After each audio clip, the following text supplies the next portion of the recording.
Assalamualaikum warahmatullahi wabarakatuh. Perkenalkan, nama saya Abel Novel Variancio dengan NIM F1E224020. Di sini saya akan mengulas kembali materi sains dan teknologi, dasar-dasar sains dan teknologi yang meliputi 4 materi, yaitu konsep sains dan teknologi, peluang kerja, kebenaran ilmiah, hukum dan teori ilmiah. Video ini saya buat untuk menyelesaikan tugas akhir dasar-dasar sains dan teknologi. Baiklah, langsung saja. Yang pertama, kita akan mengulas kembali konsep sains dan teknologi. Nah, sebelumnya teman-teman apakah tahu apa itu sains dan teknologi?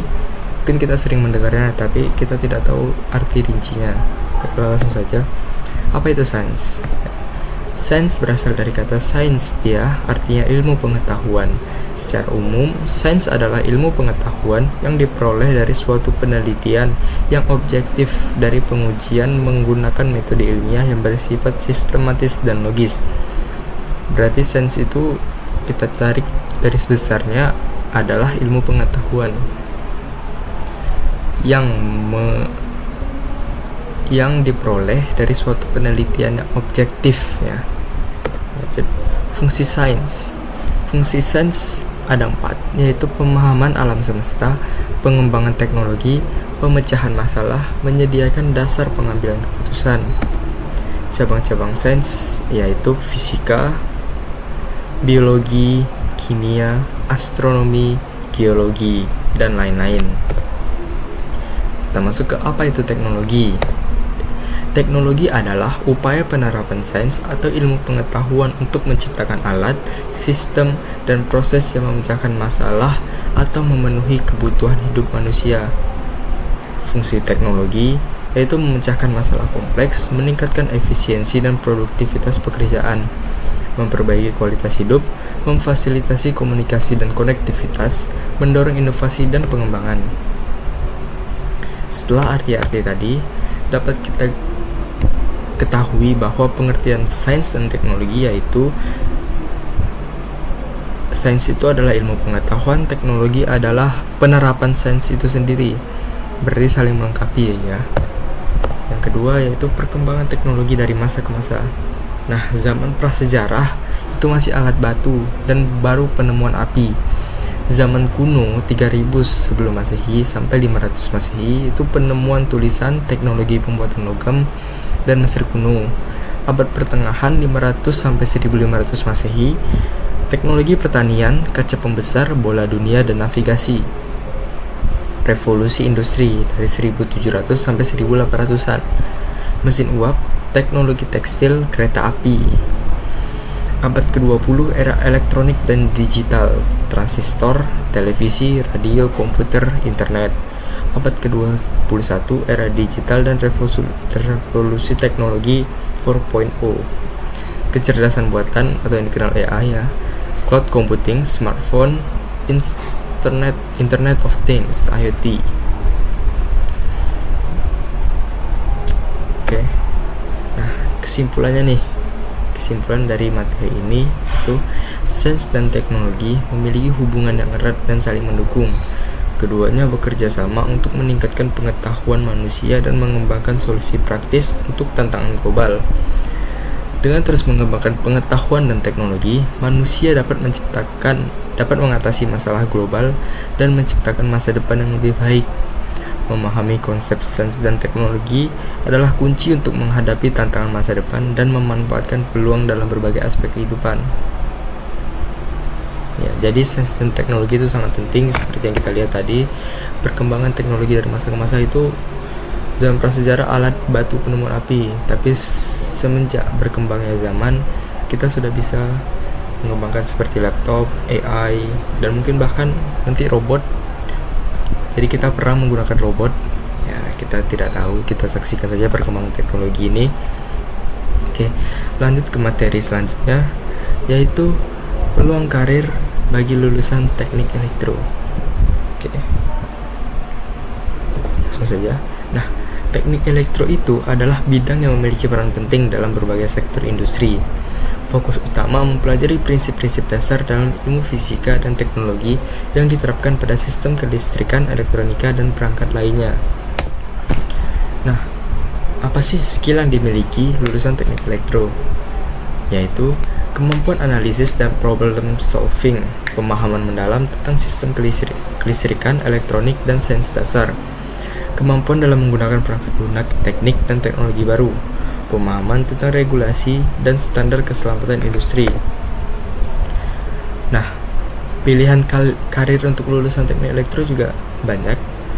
Beberapa bidang utamanya yaitu energi dan tenaga kelistrikan, telekomunikasi, elektronika industri, otomasi dan robotika, riset dan pengembangan teknologi, konstruksi dan infrastruktur, saintis dan rekayasawan. Nah, apa sih bagian energi dan ketenaga listrikan tadi? Yaitu pekerjaannya perancangan, pemeliharaan, dan pengelolaan sistem tenaga listrik. Perusahaan yang bisa kita masuki yaitu PLN, perusahaan pembangkit listrik, dan konsultasi energi. Relevansi dasar sainsnya yaitu fisika, ilmu kelistrikan, termodinamika. Nah, bidang telekomunikasi yaitu pekerjaannya merancang dan mengoptimalkan jaringan komunikasi. Perusahaannya provider seluler, ISP, perusahaan jaringan data. Relevansi dasar sains dan teknologi, teori sinyal, jaringan komunikasi, gelombang elektromagnetik. Selanjutnya dalam bidang elektronika industri, pekerjaannya yaitu desain dan pemeliharaan sistem elektronik pada lini produksi. Perusahaannya yaitu industri manufaktur, perusahaan medis, konsultasi elektronik. Relevansi dasar sainsnya adalah elektronika dan pengendalian sistem. Selanjutnya otomasi dan robotika. Nah, pekerjaannya membangun dan mengelola sistem otomasi dan robotika dalam industri, perusahaan manufaktur, startup teknologi otomotif. Relevansi dasar sainsnya itu mekanika, sensor, dan algoritma pemrograman. Nah, robotika ini mungkin salah satu landasan manusia untuk masa depan ya. Jadi pekerjaan-pekerjaan kecil mungkin bisa digantikan oleh robot, tapi ada sisi negatifnya ya. Jadi mungkin peluang kerjanya itu jadi dikit karena serba digantikan robot. Tapi mau gimana lagi ya. Nah, dalam bidang riset dan pengembangan teknologi. Nah, selanjutnya dalam riset dan pengembangan teknologi, pekerjaannya itu mengembangkan teknologi baru dan meningkatkan teknologi existing, tempat, lembaga riset, perusahaan teknologi, dan kampus. Relevansi dasar sains, pemrograman, inovasi, teknologi, dan penelitian. Selanjutnya konstruksi dan infrastruktur. Kerjaannya menyusun rancangan instalasi listrik, bangunan atau jalan. Perusahaan BUMN konstruksi, konsultan infrastruktur. Relevansi dasar sainsnya itu kelistrikan, pengukuran lapangan, standar bangunan. Nah, saintis dan rekayasawan teknik elektro. Saintis berfokus pada penelitian ilmiah dan eksperimen yang memperdalam pemahaman di bidang kelistrikan, elektronik, dan teknologi baru. Pekerjaan di lembaga riset, pusat inovasi, dan universitas. Relevansi dasar sainsnya fisika, matematika, dan metode eksperimen. Rekayasawan menerapkan prinsip, teknik, dan ilmu sains untuk menciptakan solusi praktis dan inovatif, seperti sistem baru atau teknologi mutakhir untuk industri. Tempat kerja, perusahaan teknologi, laboratorium, R&D, industri otomasi. Relevansi dasar sainsnya elektronika, mekanika, algoritma, dan desain teknis. Nah, Claude Shannon atau dikenal sebagai bapak teori informasi. Kontribusi Claude Shannon ini adalah pada tahun 1948 ia menerbitkan karya revolusioner yang mendasari cara kita memahami dan mentransmisikan informasi. Kontribusi yang menjadi fondasi dari seluruh bidang teknologi komunikasi digital saat ini. Nah, penghargaannya yaitu National Medal of Science pada tahun 1966 dan IEEE Medal of Honor. Relevansi, Shannon adalah contoh saintis yang memperdalam pemahaman teoritis tentang sinyal dan komunikasi digital yang menjadi dasar untuk teknologi modern. Bayangi ya, kalau tidak ada Claude Shannon ini apa jadinya? Mungkin bisa terjadi perkembangan kita tidak secepat ini kalau tidak ada Claude Shannon ini. Nah, Elon Musk, pengusaha dan rekayasawan di bidang energi terbarukan dan otomasi. Kontribusinya sebagai CEO Tesla dan SpaceX, Elon Musk ini memperkenalkan inovasi besar dalam mobil listrik, teknologi baterai, dan otomasi ruang angkasa. Ia terus berupaya mengembangkan teknologi yang lebih ramah lingkungan dan berkelanjutan.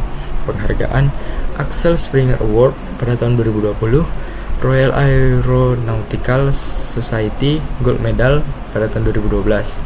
Relevansi, Elon Musk ini menggabungkan prinsip dasar sains dan teknologi untuk menciptakan solusi praktis di bidang energi, elektronik, dan otomasi modern.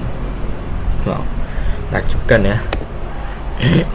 Nah, Profesor Giuseppe Tetuko Sri Sumantio, pakar teknologi radar dan satelit. Kontribusi Bapak ini adalah dikenal di dunia internasional atas pengembangan radar-radar penginderaan jarak jauh dan antena microstrip yang bisa diterapkan dalam sistem satelit dan pemantauan bumi untuk mitigasi bencana. Penghargaan dari Lembaga Penerbangan dan Antariksa Nasional atau LAPAN, LAPAN, dan pengakuan internasional dari berbagai konferensi ilmiah. Relevansinya, kontribusinya membantu memperkuat teknologi penginderaan jauh yang penting untuk mitigasi bencana dan pengamatan lingkungan di Indonesia dan negara lainnya. Oke, segitu saja untuk materi peluang kerja bagi mahasiswa lulusan teknik elektro. Selanjutnya kita lanjut ke kebenaran ilmiah. Nah, sudah tahu ya ini siapa? Ilmuwan yang sangat terkenal. Saya hanya ingin tahu apa yang sebenarnya ada di benak Tuhan dan yang lain-lain hanya detailnya, kata Einstein. Pengertian kebenaran ilmiah. Nah, kebenaran ilmiah itu mengacu pada pengetahuan atau pernyataan yang divalidasi melalui metode ilmiah, yaitu prosedur sistematis yang mengandalkan observasi, eksperimen, dan analisis untuk membuktikan atau memverifikasi suatu konsep. Tujuan kebenaran ilmiah itu sendiri untuk mencapai pengetahuan yang objektif dan dapat diandalkan, yang hanya dapat diaplikasikan dalam pengembangan teknologi dan penemuan baru. Misalnya di teknik elektro, hukum Ohm yang menggambarkan hubungan antara tegangan, arus, dan resistensi telah dibuktikan berulang kali melalui eksperimen dan diterapkan dalam desain rangkaian elektronik. Teori-teori kebenarannya adalah teori korespondensi, teori koherensi, teori pragmatik, teori konsensus. Sifat kebenaran ilmiah secara objektif berdasarkan bukti empiris, bukti pada opini atau subjektivitas individu. Dalam teknik elektro, pengukuran seperti tegangan dan arus adalah objektif dan dapat diulang, terbuka untuk uji ulang. Kebenaran ilmiah harus bisa diuji berulang kali oleh penelitian lain. Misalnya eksperimen untuk menguji hukum Ohm bisa dilakukan kapan saja dengan hasil yang konsisten, dapat diprediksi. Kebenaran ilmiah memungkinkan prediksi terhadap fenomena serupa. Hukum induksi elektromagnetik dapat memprediksi fenomena induksi pada konduktor yang bergerak dalam medan magnet, dinamis dan fleksibel. Kebenaran ilmiah bisa berubah dengan adanya bukti baru, misalnya penemuan material superkonduktor menambah pemahaman baru di teknik elektro yang sebelumnya tidak diketahui. Nah, seperti ini ya. Kutub selatan. Seperti contoh ini. Akurasi dalam desain dan pengujian. Kebenaran ilmiah memastikan desain yang tepat dan menghindari kesalahan dalam aplikasi. Keselamatan dan efisiensi, mengurangi risiko kesalahan dan memaksimalkan efisiensi. Inovasi teknologi, membuka peluang untuk inovasi yang aman dan dapat diandalkan. Pentingnya kebenaran ilmiah. Penelitian eksperimental menguji teori dengan metode ilmiah yang terstruktur. Pengembangan teknologi baru Kebenaran ilmiah memungkinkan desain teknologi yang efisien dan aman. Analisis data dan pembuktian hipotesis. Penggunaan data empiris untuk mendukung atau menolak hipotesis. Penerapan kebenaran ilmiah. Nah, segitu saja untuk materi.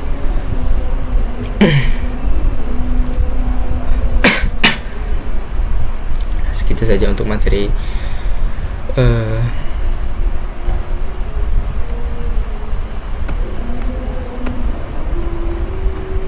Nah, segitu saja untuk materi kebenaran ilmiah. Kita lanjut ke materi selanjutnya.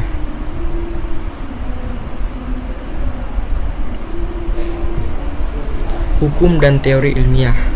Nah, ada kata-kata sedikit nih, kata-kata hari ini. Sains bukan hanya tentang apa yang kita ketahui, tapi tentang bagaimana kita mengetahuinya. Definisi hukum ilmiah.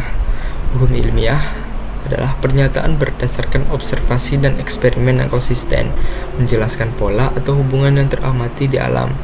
Contoh, hukum gravitasi Newton dan hukum kekekalan energi.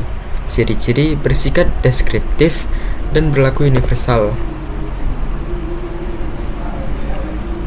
Definisi teori ilmiah. Teori ilmiah, penjelasan menyeluruh yang didasarkan pada bukti kuat, mengintegrasikan banyak observasi dan hasil eksperimen. Contoh, teori evolusi oleh Darwin dan teori relativitas oleh Einstein. Ciri-ciri bersikap prediktif dan memungkinkan revisi atau pengembangan. Perbandingan hukum dan teori ilmiah. Nah, persamaan hukum dan teori ilmiah yaitu sama-sama berbasis bukti ilmiah dan diuji melalui eksperimen dan observasi. Perbedaannya sendiri terletak pada hukum menjelaskan apa yang terjadi, sedangkan teori menjelaskan mengapa dan bagaimana sesuatu terjadi. Proses terbentuknya hukum dan teori. Nah, proses terbentuknya itu berawal dari observasi. Kita mengobservasi sesuatu dan kita hipotesis sesuatu tersebut dan kita bereksperimen. Setelah itu terbuktilah teori dan hukum tersebut. Selanjutnya, contoh kasus nyata. Contoh 1, hukum Kepler tentang gerakan planet. Teori Big Bang. Contoh 2, hukum Ohm. Teori elektron dan konduktivitas. Mitos dan kesalahpahaman. Nah, mitos dan kesalahpahaman dan teori pada hukum yang terdapat pada hukum dan teori ilmiah nih. Kesalahpahaman umum. Hukum lebih superior daripada teori. Nah, itu tidak benar ya. Ini kesalahpahaman yang sering terjadi di khalayak umum. Teori hanya sekedar dugaan, itu juga salah. Nah, klarifikasi ilmiah, teori memiliki landasan bukti yang kuat. Jadi bukan sekedar dugaan, tapi memiliki landasan bukti yang kuat. Keduanya penting untuk perkembangan ilmu pengetahuan. Nah, kesimpulan, hukum dan teori ilmiah saling melengkapi. Keduanya diperlukan untuk menjelaskan dan memahami dunia ini. Udah mengerti ya? 4 materi tersebut telah saya ulas kembali. Jadi apakah teman-teman sudah memahami dengan baik materi tersebut? Oke, cukup sekian dari saya. Jika ada kesalahan kata, saya mohon maaf. Wabillahi taufiq wal hidayah. Wassalamualaikum warahmatullahi wabarakatuh.